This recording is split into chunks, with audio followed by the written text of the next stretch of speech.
Tayo ay magsitayo at manalangin. Merel, pwede mo bang pangunahan ang ating panalangin ngayong hapon? Salamat. Magandang hapon mga bata. Bago kayo umupo ay pakiayos ang inyong upuan at pulutin ang mga nakakalat na basura sa ilalim nito. Okay? Salamat. Meron bang lumiban ngayong araw? Dahil walang lumiban ngayong araw, bigyan ninyo ang iyong sarili ng 5 palakpak.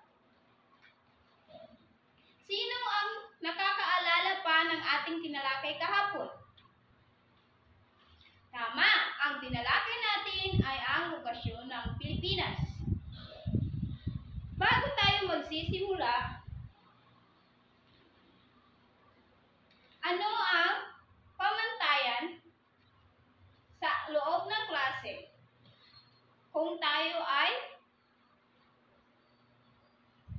nasa loob ng klase? Okay, bumupo ng maayos.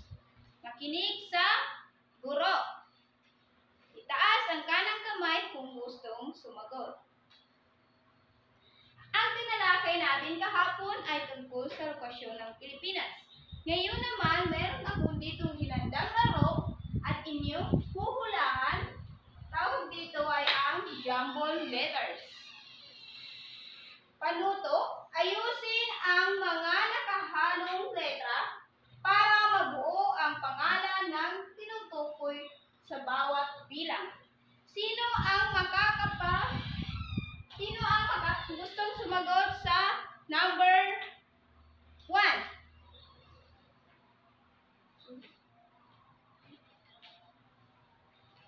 Number 1.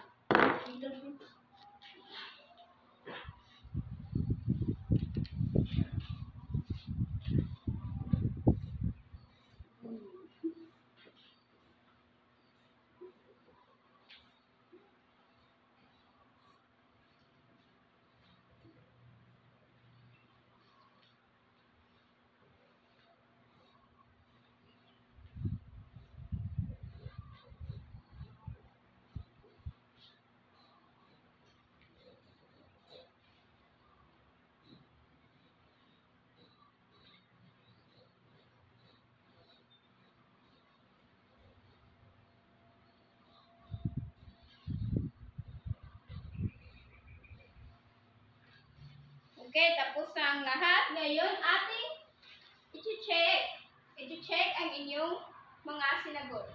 Pambansang dahon, ito ay anahaw. Ang pambansang hayop naman ay kalabaw. Pambansang isda ay bangos. Pambansang laro ay sipa. Ngayon naman, ano sa tingin ninyo ang ating tatalakayin ngayong araw base sa inyong sinagutan? Tama! Ang ating tatalakayin ngayong araw ay ang mga sagisag at pagkakakilanlan ng Pilipino. Pero bago ang lahat, ating babasahin muna ang ating layunin. Sa bilang ng 3, 1, 2, 3, basa. Layunin. Nalalaman ang iba't ibang simbolo at kahulugan ng sagisag ng Pilipinas. Natutukoy ang kahulugan ng mga simbolo sa watawat ng Pilipinas na ipapakita ang kahalagahan ng pagiging isang Pilipino.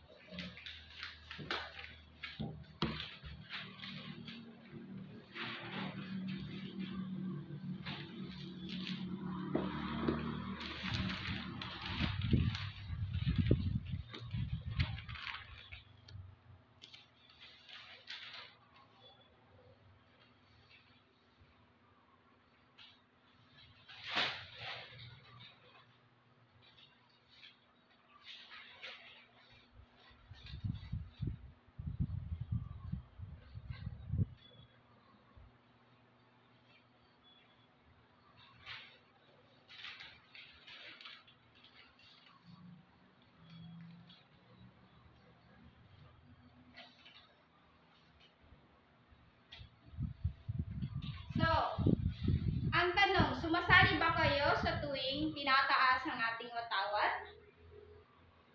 At kumakanta ba kayo tuwing kinakanta ang lupang hirang?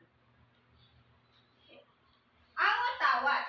Watawat ang nasa larawan. Watawat, sumasagisag sa pakikipaglaban ng mga Pilipino para sa kalayaan.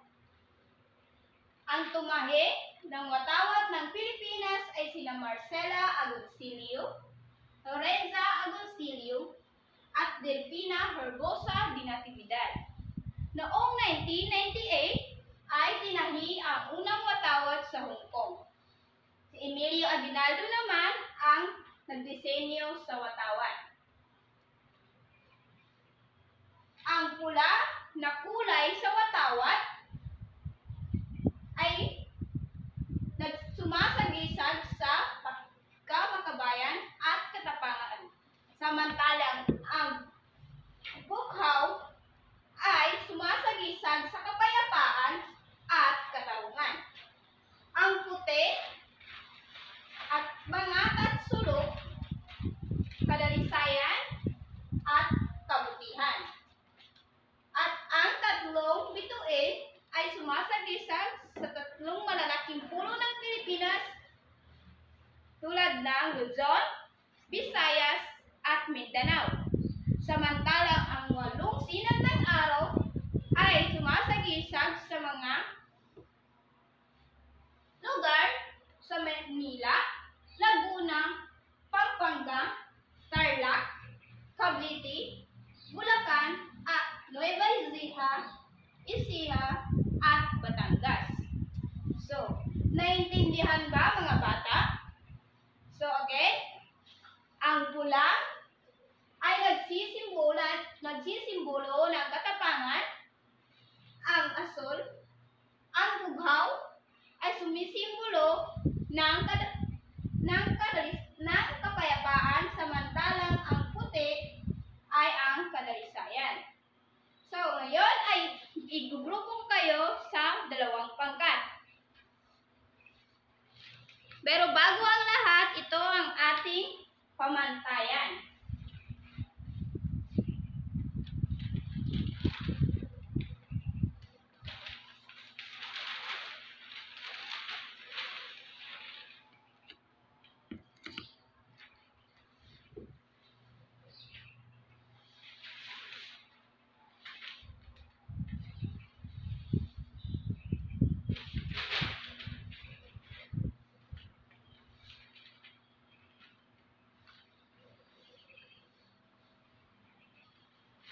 Pamantayan. Kawastuhan, may 15 puntos. Kalinisan at kaayusan, 10 puntos. Kooperasyon, 5 puntos. At kabuuan ay 30 puntos. Ngayon, ang group 1 ay magguguhit ng watawat.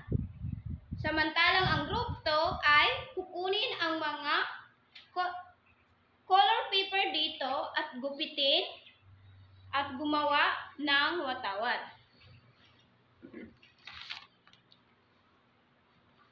Tapos na ba ang lahat? Ngayon ay ating i-check ang gawa ng bawat pangkat.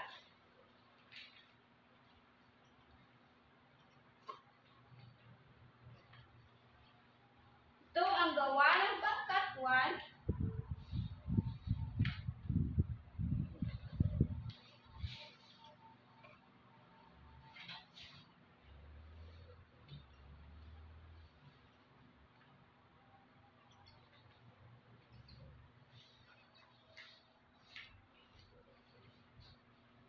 So ngayon, wasto ba ang kanilang pagguhit? Tama, dahil hindi na baliktad ang kulay ng ating watawat. Dahil ang sa taas ay bughaw, sa baba ay pula. Hindi pwedeng magkabaliktad ito. So bibigyan natin sila ng 15 puntos.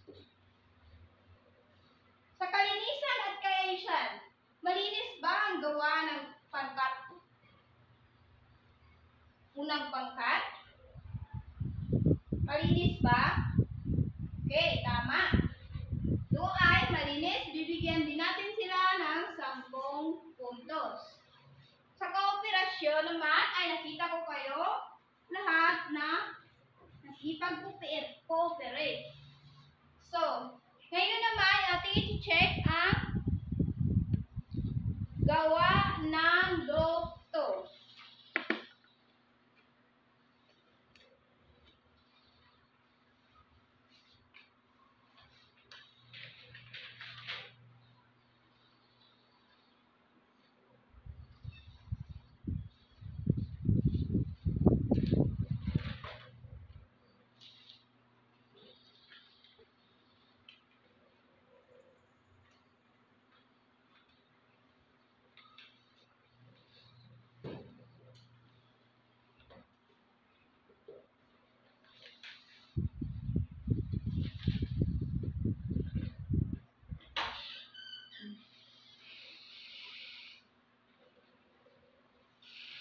Wasto ba ang ginawa ng group pangalawang pangkat?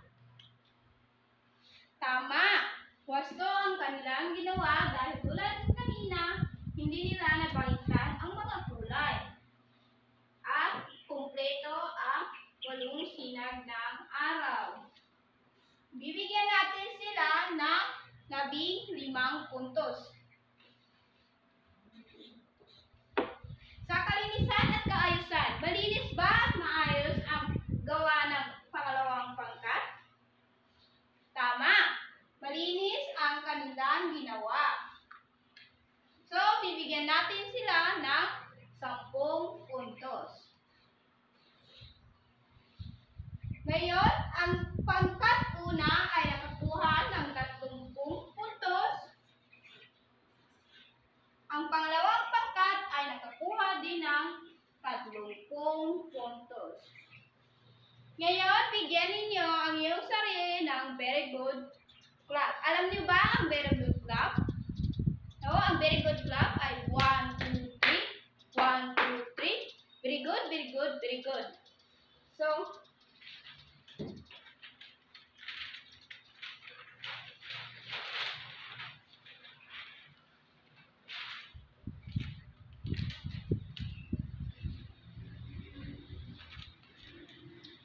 nagustuhan niyo ba ang inyong ginawa?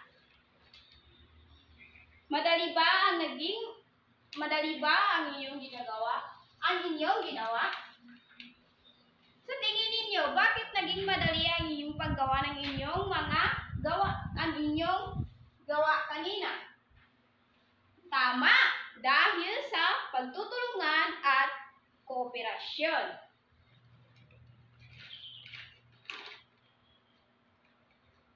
So ngayon, ano ang natutunan ninyo ngayong araw? Tama? Ano ang sagisag ng bansa? Ang sagisag ng ating bansa ay ang watawat. Ano naman ang sumisimbolo? Ang simbolong bumubuo sa watawat ng Pilipinas. Ibigay ito. So, ang pula ay ang katarungan. Ang bughaw ay ang kapayapaan. At ang puti ay ang kadalisayan. Ang tatlong bituin ay sumasagisag ng malalaking pulo ng Pilipinas. Ito ay Luzon, Visayas, at Mindanao.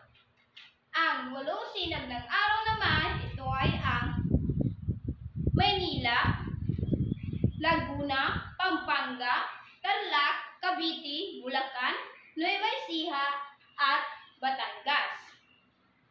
Ngayon naman, paano mo mapapangalagaan ang iyong pagkakakilanlan bilang isang Pilipino? Tama. Ating mapapangalagaan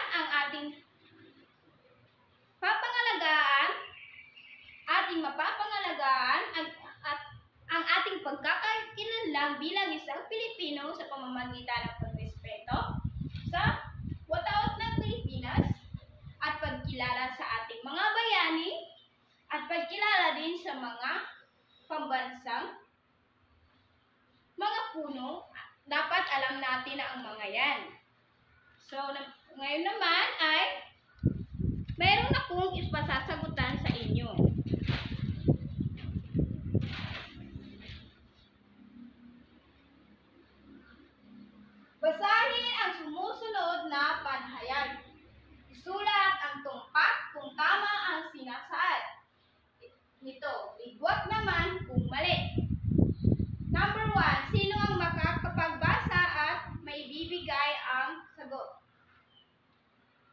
sina Marcela Agoncillo, Lorenza Agoncillo, at Delfina Rabosa di Natividad ang tumahi sa watawat ng Pilipinas. Tama ba ang sagot niya? Ang tumahi daw sa watawat ng Pilipinas ay sila Marcela Agoncillo, Lorenza Agoncillo, at Delfina Rabosa di Natividad. Tama! Dahil tama ito, ang sagot ay tumpak. Ang tatlong bituin ay sumasagisag sa malaking pulo ng Pilipinas tulad ng Luzon, Visayas, at Davao. Tama ba o mali? So, ligwak. Dahil ang tamang sagot dito ay ang Mindanao, hindi Davao. So, ang number 3. Ang disenyo ng watawat ay galing kay Emilio Aguinaldo. Tama ba? Si Emilio ba ang pinanggalingan ng disenyo ng watawat ng Pilipinas? Tama, tumpak. So, number 4. Bughaw ay sumasagisag sa kadalisayan at kabutihan. Tama ba?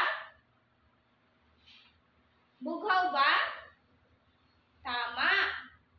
Puti, tatsulok ang tamang sagot. So, ang sagot dito ay ligwak. Number 5. Pula ang sumasagisag sa pagkamakabayan at katarungan. Tama ba ang sagot? Tama ba ang sinasaad dito? Tama. Dahil tama ang sinasaad, ito ay tumpak. Ngayon naman, dahil sa tingin ko, alam na ninyo ang ating pinag-aralan ngayong araw, ay kunin ninyo ang inyong kwadreno at sagutan ito.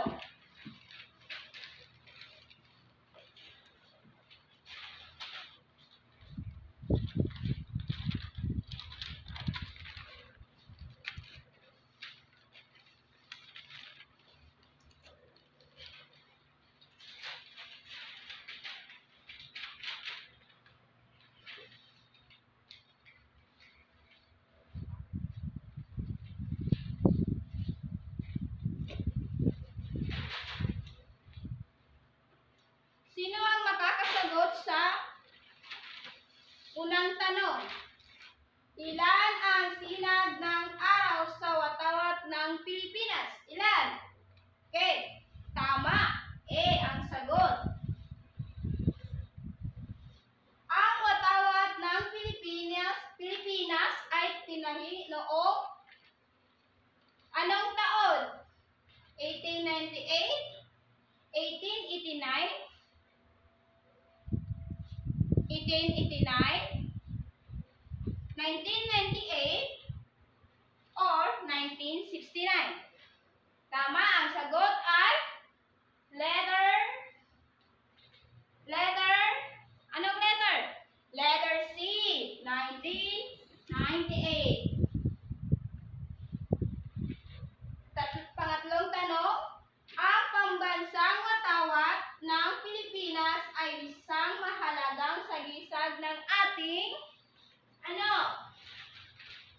mahalagang sagisag ng ating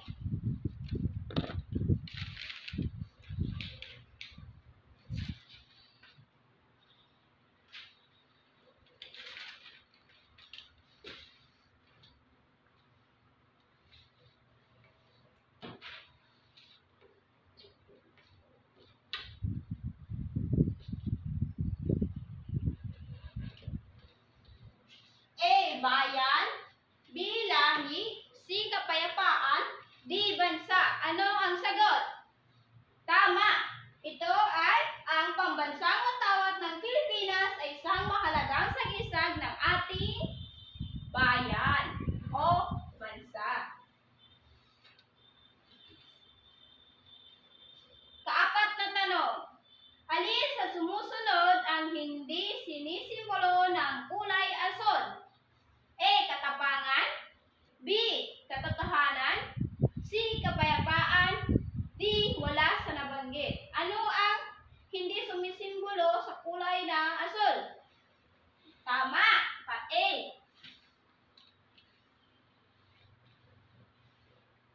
B pala ay ito ay ang katotohanan.